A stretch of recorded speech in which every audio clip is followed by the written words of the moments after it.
जय हिंद साथियों, जय हिंद, वंदे मातरम, हर हर महादेव। मैं आपका भाई कृष्णा त्यागी। अपने छोटे भाई मनीष कश्यप के लिए हम लाइव आए हैं। हमारे भाई प्रशांत पटेल और जितने भी तमाम लोगों पर एफआईआर हुई है एक विषय में। विषय है तमिलनाडु का, जो तमिलनाडु में हिंदी भाषी लोगों को पीटा गया। अब उसे हम झुठला तो सकते नहीं, क्योंकि जयप्रकाश जैसे लोग अपनी टिशर्ट पर, और ये कौन सी मैडम है, कौन सी अभिनेत्री है यहाँ की, इनकी आप फोटो देखेंगे अभी, इनका नाम मुझे पता नहीं, इन्होंने अपनी टी-शर्ट पर खुलकर ये अपनी भाषा का इस्तेमाल कर रहे हैं और लिख रहे हैं कि हम हिंदी विरोधी हैं। तो हम इस बात को ठुकरा नहीं सकते कि ये लोग हिंदी भाषा से द्वेष रखते हैं, और उसी द्वेषपूर्ण रवैये के चलते हुए बिहार के कुछ मजदूरों को तमिलनाडु में पीटा गया, मारा गया। यह भी सत्य है, क्योंकि बड़े बड़े चैनलों ने छापा है। उसके बाद ही तमाम लोगों ने, इन लोगों ने वीडियो बनाई है और तभी इन लोगों ने ट्वीट किया है, जिसके चलते बिहार पुलिस ने इनके ऊपर एफआईआर कर दी, तमिलनाडु पुलिस ने इनके ऊपर एफआईआर कर दी, जो कतई बर्दाश्त नहीं है। अगर इन लोगों को एफआईआर करनी है तो सत्य के साथ करें।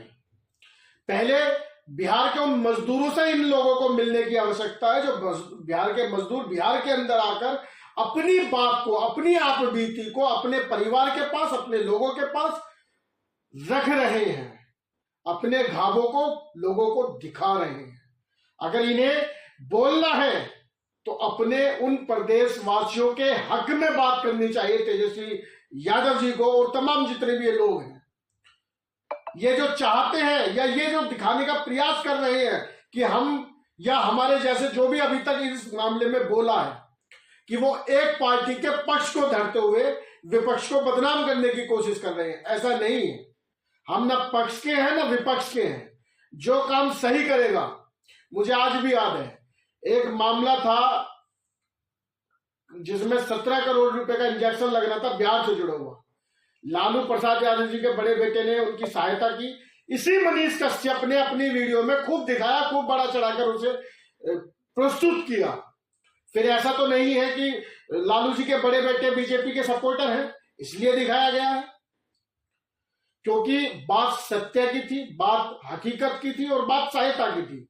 तीनों मुद्दों को दिखाते हुए मनीष कश्यप ने पहले बेटे को दिखाया। आज जब मनीष कश्यप और ये तमाम लोग सत्य को दिखा रहे हैं तो इनकी आवाज को दबाया क्यों जा रहा है, सवाल ये उठता है।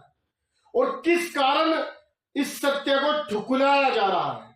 क्या महाराष्ट्र में हम उत्तर प्रदेशी, बिहार के लोग नहीं पिटे? क्या पिटे हैं? दुनिया को देखा, दुनिया ने आवाज उठाई है। आज तमिलनाडु में इनके साथ हो रहा है, उत्तर प्रदेश के लोगों के साथ, बिहार के लोगों के साथ।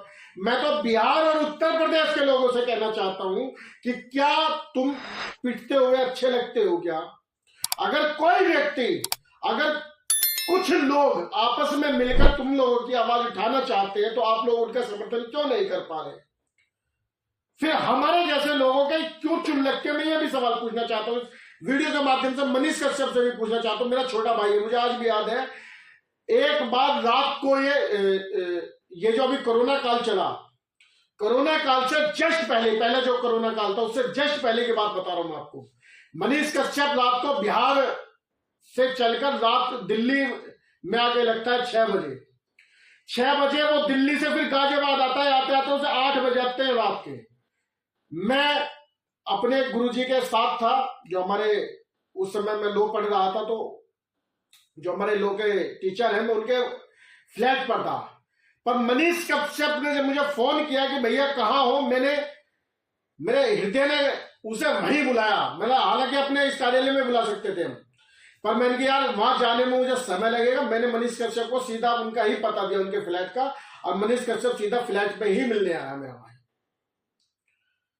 इतना प्रेम है। पर दिक्कत यह है कि जब देखते हैं ना कि फटी में, हम जैसे लोग जब लोगों की फटी में जाते हैं और जब हम लोगों पर मुकदमे होते हैं, हम लोग कहते हैं लोगों से उठने के लिए, तब कोई उठने को तैयार नहीं होता। जब हम कहते हैं लोगों की मदद करने के लिए, तब कोई मदद करने के लिए तैयार नहीं होता। दुख होता है। और आज इसी बात का दुख है कि उत्तर प्रदेश और बिहार, जहां सबसे ज्यादा सांसद चुने जाते हैं, सबसे ज्यादा विधायक चुने जाते हैं, और ये दोनों ही राज्यसभा और विधानसभा।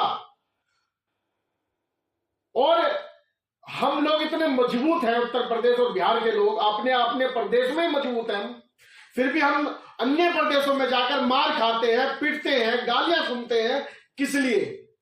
क्योंकि हमारे नेताओं की कमी के कारण। और आज ये सवाल अगर मनीष कश्यप पूछता है, अगर आज ये सवाल भाई प्रशांत पटेल जी प्रवक्ता बीजेपी के पूछते हैं, तो क्या गलत करते हैं? ये सवाल सरकार से तो पूछते ही हैं, ये सरकार के साथ साथ सवाल आप लोगों से भी पूछते हैं। क्या आपका कर्तव्य नहीं बनता? क्या मनीष कश्यप के घर का व्यक्ति पिट रहा था? क्या प्रशांत पटेल के घर का व्यक्ति पिट रहा था, मार खा रहा था? या कृष्णा त्यागी के घर का कोई भाई मार खा रहा था? नहीं, हमारे घर का कोई नहीं है, हमारे प्रदेश के हैं। दर्द होता है कि अपना कोई भाई कहीं बाहर जाकर अगर खाने कमाने के लिए गया और वो वहां मार खाए, पिटे, उसे कोई मारे, उसकी कोई हत्या करे, तो दर्द होता है। और वही दर्द जायज भी है। अगर हम इंसान है तो वो दर्द जायज भी।